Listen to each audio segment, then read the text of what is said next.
So someone sent me a list of all the convicted sex offenders in Sussex, and it was an absolutely shocking read. And the one thing that struck me, if I'm honest, was the names on the list. About 80% of them were white British. Among them was one individual, one monster, that had been found guilty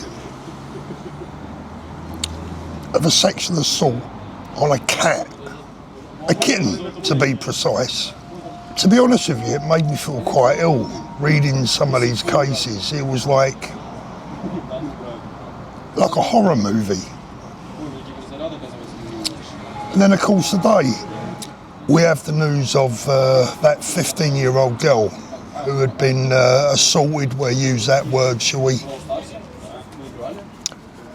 by the two young Afghan migrants. This type of abuse towards women is clearly not exclusively down to one section of society or any other. The one thing I will say, looking down that list, there was, because a lot of them had pictures of the offenders as well. The one ethnic group that appeared to be missing, or mostly missing, from the list was black males. Most of the crimes were committed by white males or males of mixed race or other ethnicities, shall we say. There was a distinct lack of black men on the list. What's the point of this video? Well, the point is how shocking it was. That's the first thing. And then secondly, you know, we have enough of our own wrong-uns in the UK, right? I mean, the effects that it has on you reading this shit, I go into panic mode when my girls are out back home.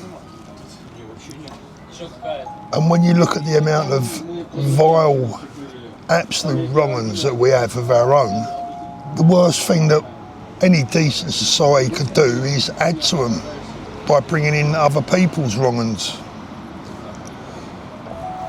I've always said that I recognise the fact that the vast majority of sexual offenders in the UK are white British males. That's obvious. We are, for now, the majority in the United Kingdom, so it's pretty obvious that that's going to be the case. I've always said that it's like if you've got a problem with your own family in your own house, you deal with it in your own house and within your own family. What you don't do is you don't invite other people into your house to cause problems. And these politicians who have had no mandate whatsoever, not even a hint of a mandate, in fact it's been the absolute opposite for the last 20 odd years, maybe more.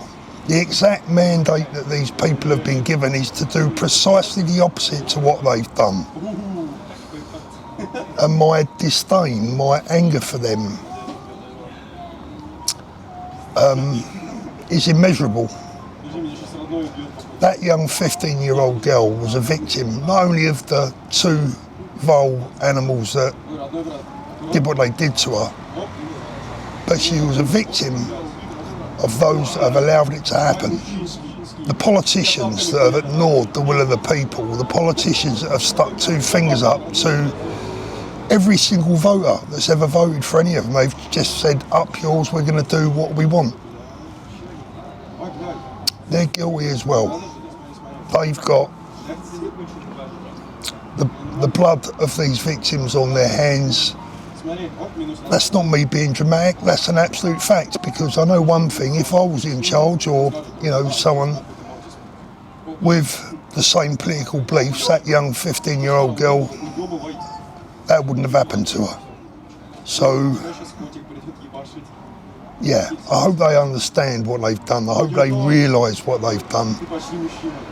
But they're too arrogant, aren't they? They're too arrogant to consider that they might have played their role in any of this. They just don't care. They know better. We're just the plebs. We're just the plebs that feed them their votes.